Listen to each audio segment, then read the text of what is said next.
ชอบกินปลาห่วยอยู่ปลาสบายดีคลิปนี้มาโพสพามากินข้าวปลาเนาะกับน้ำห้วยกับธรรมชาติเนาะมาจับปลาจับปูจับเอี้ยนกันอย่างนี้เนาะไปเบิ่งกันตอนนี้กำลังเริ่มลงน้ำแล้วเนาะ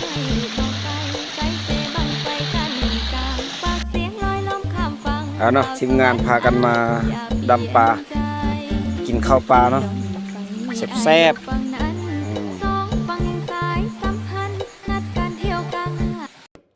หลังจากไปจับปลาดำปลามาได้เรียบร้อยแล้วก็มาเตรียมเมนูอาหารเนาะเมนูอาหารของเราก็มีปิ้งมีเห็ดหลามเนาะซึ่ง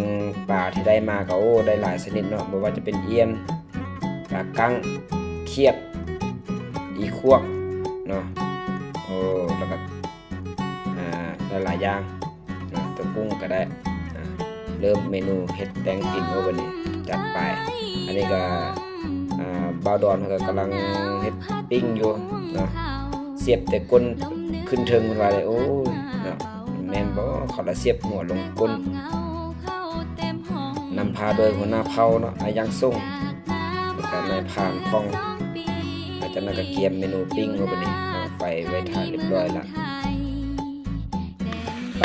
เรื่องเครื่องปรุงแต่งเขาก็บ่ได้เอามาแล้วเป็นหม้อเป็นอย่างในเฮาว่าเอาดัดแก้ธรรมชาติใส่เอาคือเอาไม้ไผ่เนาะเอามาเฮ็ดเพื่อเอาอาหารใส่แล้วก็ค้างไฟในบางร้านนี่บ่ขั้นตอนการปรุงเนาะแซ่บบ่แซ่บก็ต้องแม่นปลาแดกกายกโป้ของเฮียแหวกเนาะแล้วก็น้ำปลากันสิเสียบปลากับปลานี่ก็น่าบอกแล้วไปเสียบหัวไปหาอันนี้เสียบหางไปหัวโยกปุ่มยันแล้วมึงโอ้ยเนาะเด้อเทคนิคการปิ้งปลาเนี่ยเบิ่งเอาเด้อไผอยากเอาไปย่างนี่คักสุดนี่มีแต่ปลากั้งทั้งนั้นนี่เสียบมาเตเดนสมันสุดยอดนี่แหละอันนี้ห้อง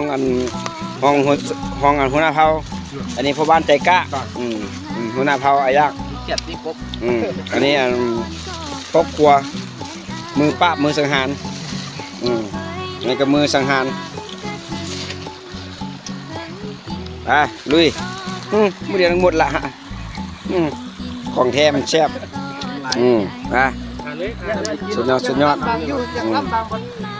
อันใดสุกกินนั้นก่อนเด้อจัดไปว้าว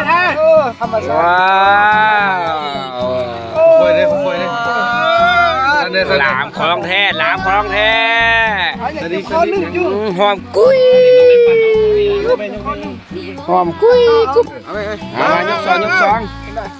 ยกสองยกหนึ่งปิ้งไปแล้วพอดีหลามมาเนี่ยสุดยอดน้ำหัวดึกดื่นเลยเนาะเริ่มมีการเย็นเหล้าเลยฟังกันสอนสักเกินพันเอกลำก่อน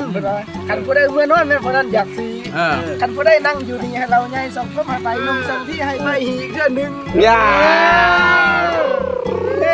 เราคุณพอสะทุ่งน้ำก็เป็นน้ำกันนี้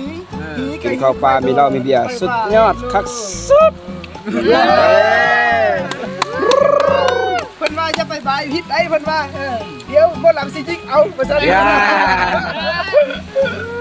นี่บ้านสุดท้ายไงนี่บ้านสุดท้ายไหมยังมาฮอดขั้นตอนสุดท้ายกันถ่ายรูปเซลฟี่กันเนาะแต่ละทานกันกินอิ่มแซ่บนำสำราญคักสุดว่างานเลี้ยงก็ต้องมีเลิกลาทุกนี้เด้อบ๊ายบายแล้วเจอกันใหม่